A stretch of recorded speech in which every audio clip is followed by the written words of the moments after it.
we've started our own company, created our own products, deliberately spiked them with arsenic and other poisons. And now we're about to find out if a lab will certify they're safe to sell even when they're not. You got the samples. That's all I need for now. When the email arrives with his results, there are some big surprises. I'd like to show you the results. We take them back to the expert whose lab helped spike our samples with poisons. What about the arsenic we added to our kelp powder? Frank Jack says Dr. Patel missed it by a mile. He's about 1,000 times too low. 1,000 times too low. Yes, they didn't find it. In fact, Dr. Patel missed all of our poisons. What's more, he certified some good ingredients that aren't really there. Dr. Patel's lab essentially confirmed things that weren't there and did not recognize dangerous things that were there. That's exactly right. And it's beginning to look as if Dr. Patel virtually copied those phony reports we gave him.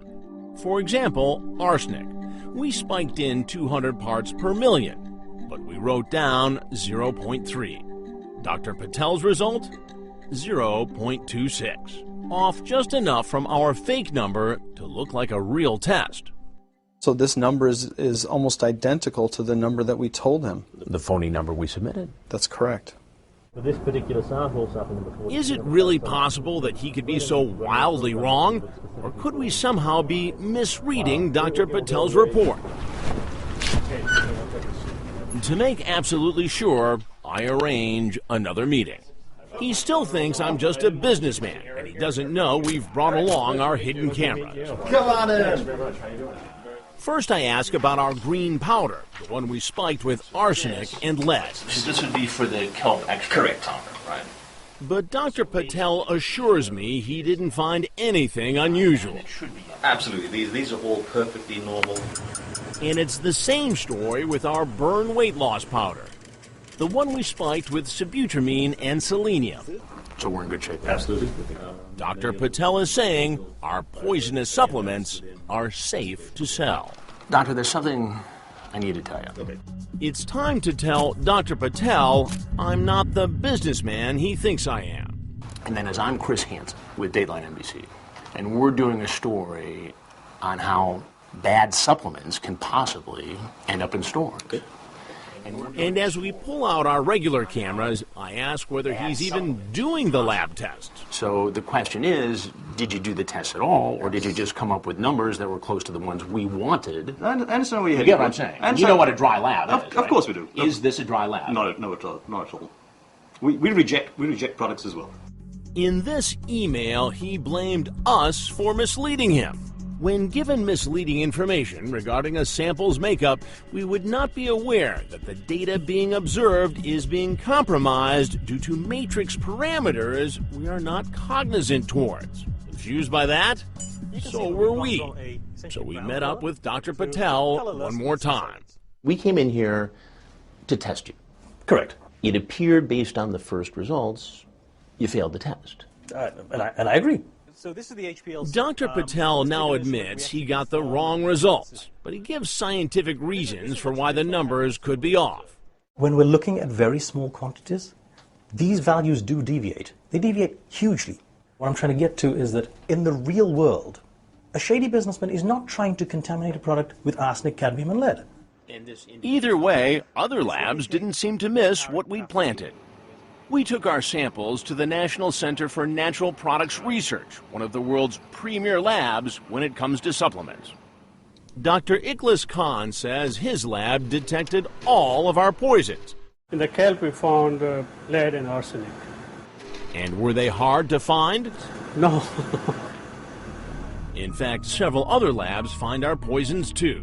One even warns us about high arsenic and high lead, saying our products deserve careful review before you decide to use them. But there was no warning like that from Dr. Patel. These are all perfectly normal. Remember, he missed everything. And somehow, as if by magic, his wrong results were virtually identical to the phony numbers we gave him. For arsenic, for lead, for sibutramine, even for selenium. the thing that caused people's hair to fall out. The bottom line is, Dr. Patel signed off on dangerous products we could have sold all across the country. We took our findings to the FDA, the government agency responsible for supplements. We had poisons, including lead and arsenic, that the lab didn't find. Does that surprise you? For some labs, unfortunately, no. Daniel Fabricant is the new man in charge of regulating supplements at the Food and Drug Administration. He's soft-spoken, but serious, he says, about cracking down on contaminated supplements. If the government knows about the problem, you might think they have a program to inspect labs. Think again.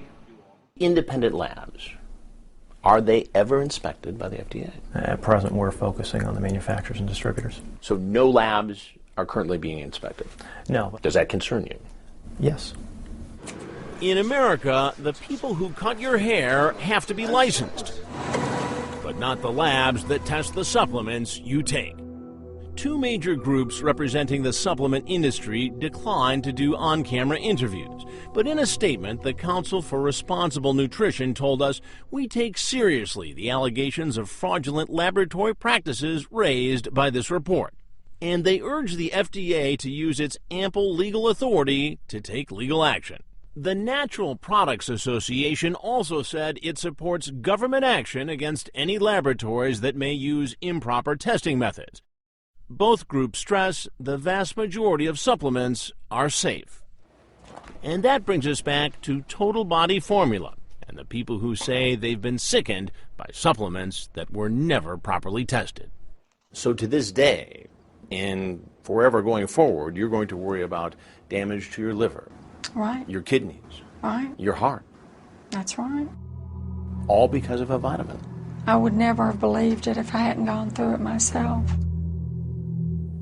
And here's something else you might not believe. The FDA says it only has 22 full-time people at its headquarters supervising the $28 billion supplement industry, Lester. And are there particular categories of these supplements that folks should be more concerned about? Excellent question. The FDA says the biggest problems it's found are with weight loss formulas, muscle-building supplements, and those supplements that are supposed to help you in the bedroom. And if you're taking some of these supplements, how do you find out their status? The best thing you can do, Lester, is to check the FDA website, which lists supplements it has identified as dangerous after they're on the market. You can find a link to the FDA site plus tips on buying safe supplements on our website, DatelineNBC.com. All right, Chris, thank you very much.